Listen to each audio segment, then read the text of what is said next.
Ladies and gentlemen, the President of the United States.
Good afternoon and welcome.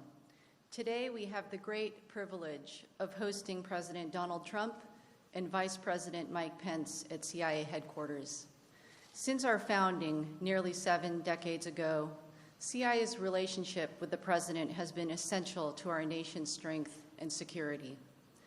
And Mr. President, I can assure you that in the years ahead, the CIA, along with the rest of the intelligence community, will do everything we can to provide you with the insights you need to protect our country, to advance American interests around the globe, and to carry out your duties as President. I am confident you will find that the women and men who comprise the intelligence community are dedicated public servants who bring incredible expertise, professionalism, diversity, and integrity to the national security mission. We were only able to accommodate 400 CIA employees for today's event, but hundreds more wanted to come. On behalf of the women and men of CIA, thank you for taking time to join us. It means a great deal that you chose to come to CIA on your first full day as President.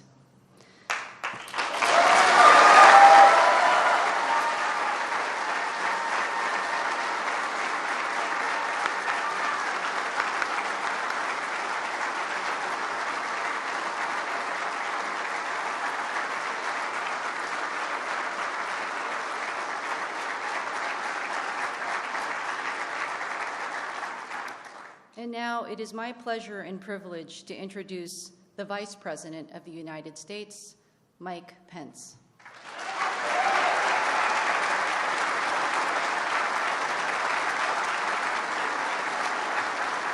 Thank you.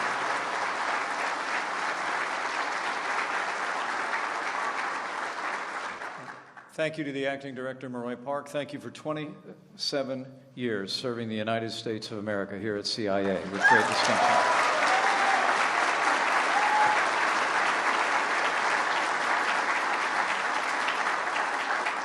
It's a great privilege for me to be with you today and to have the opportunity to introduce at his first event on his first full day, the new President of the United States, Donald Trump.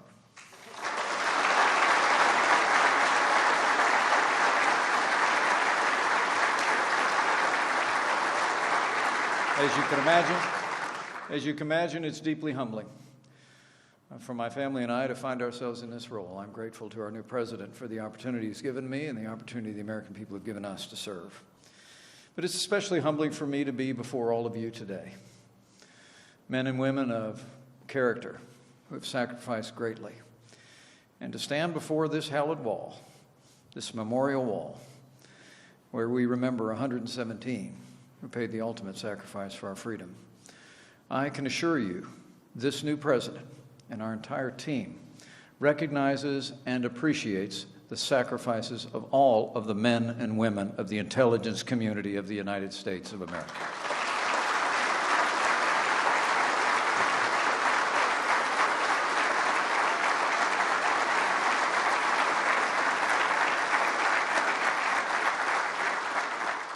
I've gotten to know our new president. We've traveled a lot together. when the cameras are off and the Klieg lights are off, and I'll tell you two things I know for sure. Number one, I've never met anyone more dedicated to the safety and security of the people of the United States of America, or anyone who is a greater strategic thinker about how we accomplish that for this nation. In fact, to understand the life of our new president, his whole life was strategy. He built an extraordinary success in the private sector, and I know he's going to make America safe again.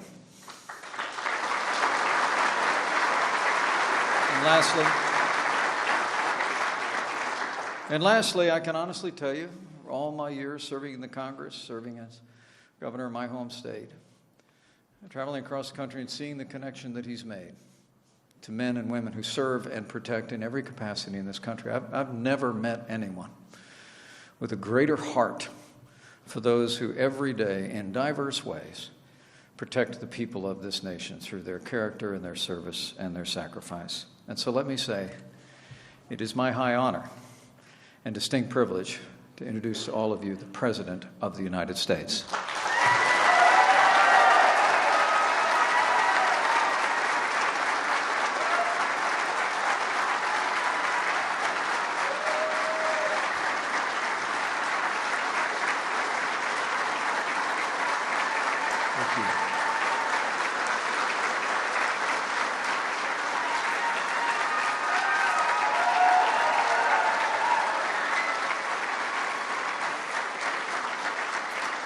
Well, I want to thank everybody, very, very special people. And it is true, this is my first stop, officially.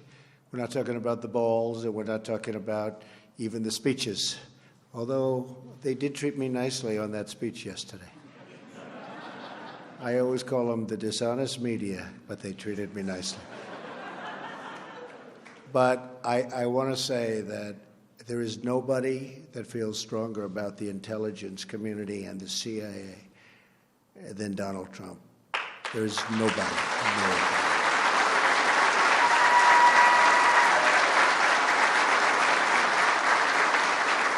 And the wall behind me is very, very special.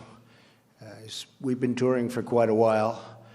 And I'll tell you what, 29?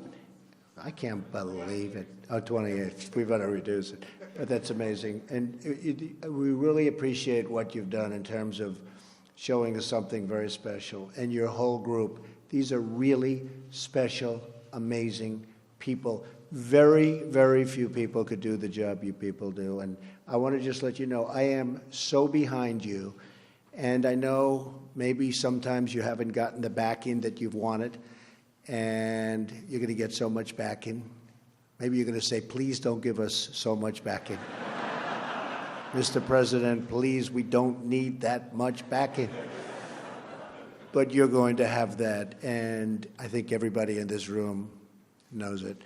You know, the military and the law enforcement, generally speaking, but all of it, but the military gave us tremendous percentages of votes. We were unbelievably successful in the election with getting the vote of the military. And probably almost everybody in this room voted for me, but I will not ask you to raise your hands if you did.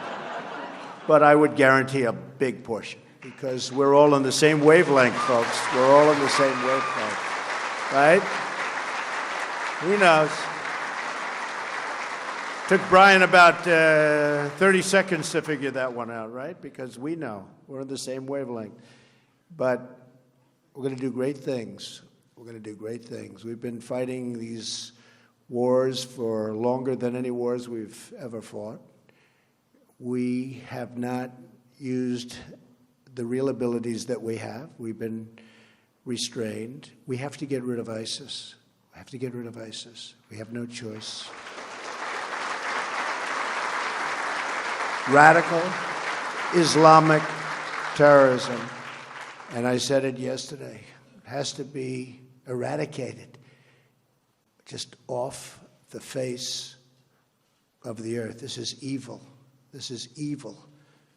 And, you know, I can understand the other side. We can all understand the other side. There can be wars between countries. There can be wars. You can understand what happened. This is something nobody can even understand. This is a level of evil that we haven't seen.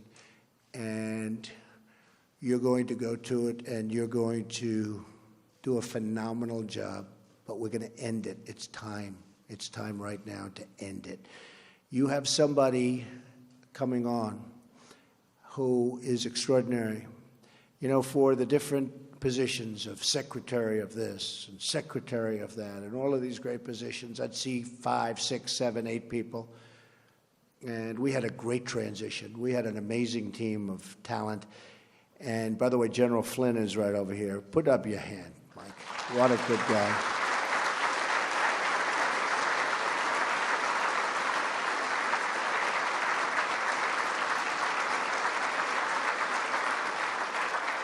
And Reince and my whole group. Reince, you know, right? They don't care about Reince. He's like this political guy that turned out to be a superstar, right? We don't have to talk about Reince.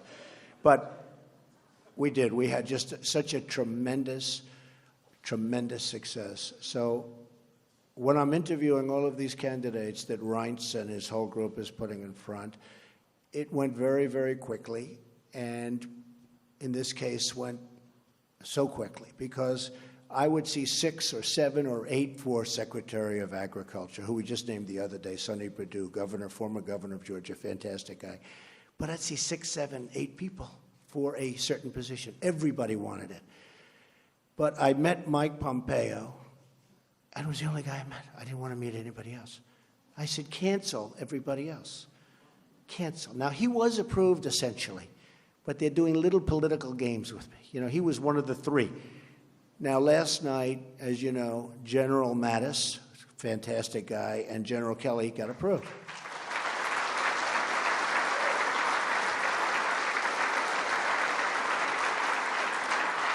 And Mike Pompeo was supposed to be in that group. It was going to be the 3 of them. Can you imagine all of these guys? People respect, you know, they respect that military sense. All my political people, they're not doing so well. The political people aren't doing so well, but you. We're going to get them all through, but some will take a little bit longer than others. But Mike was literally, I had a group of we have 9 different people. Now, I must say, I didn't mind canceling 8 appointments. That wasn't the worst thing in the world. But I met him, and I said, he is so good. Number 1 in his class at West Point. Now, I know a lot about West Point. And to be 1 year, I'm a person that very strongly believes in academics. In fact, every time I say I had an uncle who was a great professor at MIT for 35 years, who did a fantastic job in so many different ways academically. He was an academic genius. And then they say, there's Donald Trump, an intellectual. Trust me, I'm like a smart person. And I recognized immediately. So he was number 1 at West Point. And he was also essentially number 1 at Harvard Law School. And then he decided to go into the military. And he ran for Congress. And everything he's done has been a home run. People like him, but much more importantly to me, everybody respects him. And when I told Paul Ryan that I want to do this, I would say he may be the only person that was not totally thrilled, right, Mike? Because he said, I don't want to lose this guy. But you will be getting a total star. You're going to be getting a total gem. This is a gem. And I just...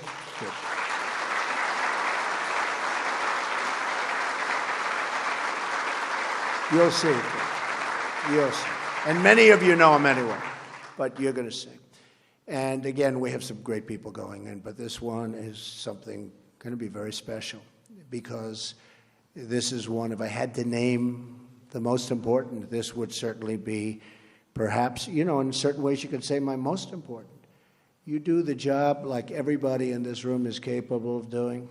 There can be, and the generals are wonderful, and the fighting is wonderful, but if you give them the right direction, boy, does the fighting become easier, and boy, do we lose so fewer lives and win so quickly. And that's what we have to do. We have to start winning again. You know, when I was young, and when I was, of course, I feel young.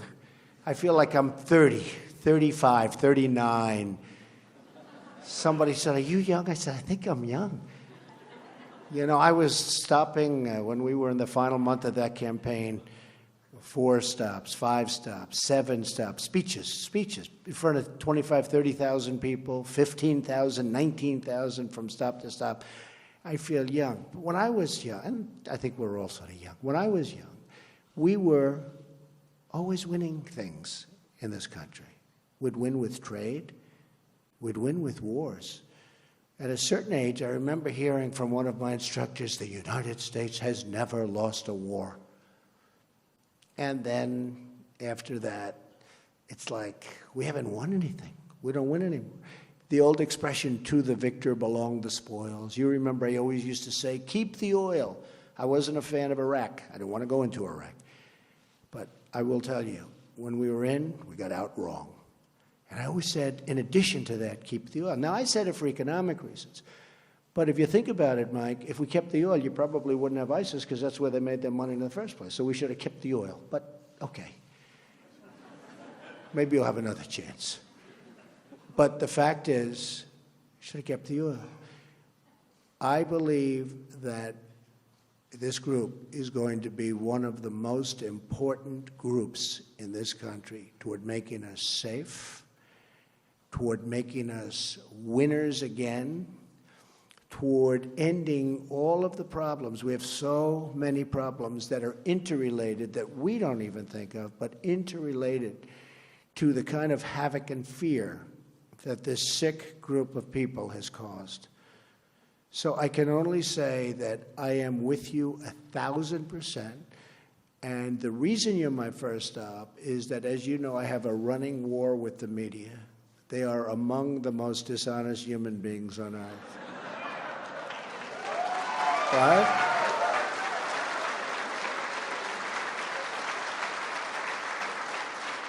And they sort of made it sound like I had a feud with the intelligence community. And I just want to let you know, the reason you're number one stop, it is exactly the opposite. Exactly. And they understand that too. And I was explaining about the numbers. We did a thing yesterday, the speech. Did everybody like the speech? You had to like it. Right? So I've been given good reviews. But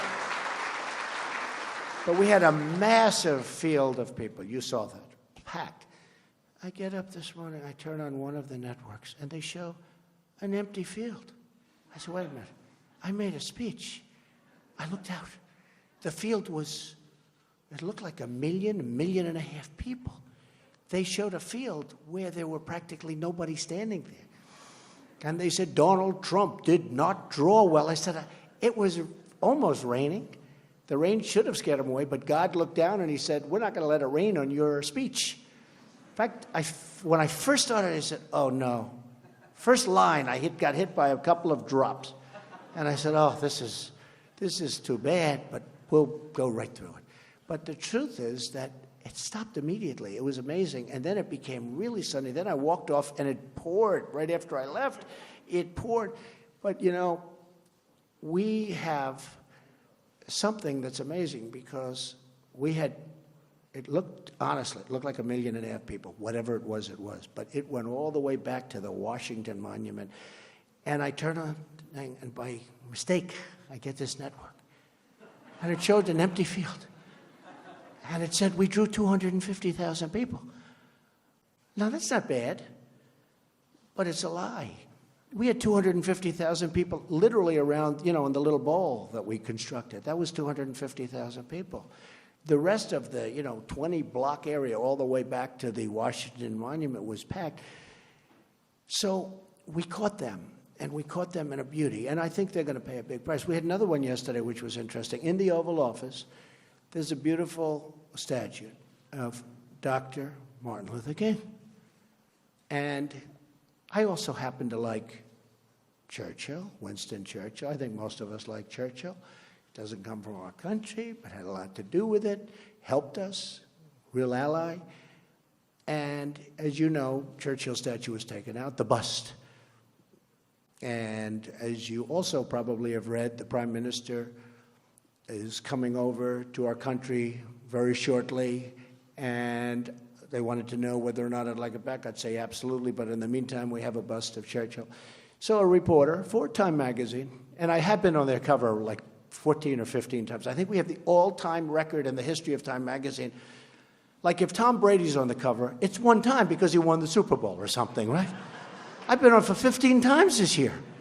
I don't think that's a record, Mike, that can never be broken. Do you agree with that? What do you think? But I will say that they said, it was very interesting, that Donald Trump took down the bust, the statue of Dr. Martin Luther King, and it was right there. But there was a cameraman that was in front of it.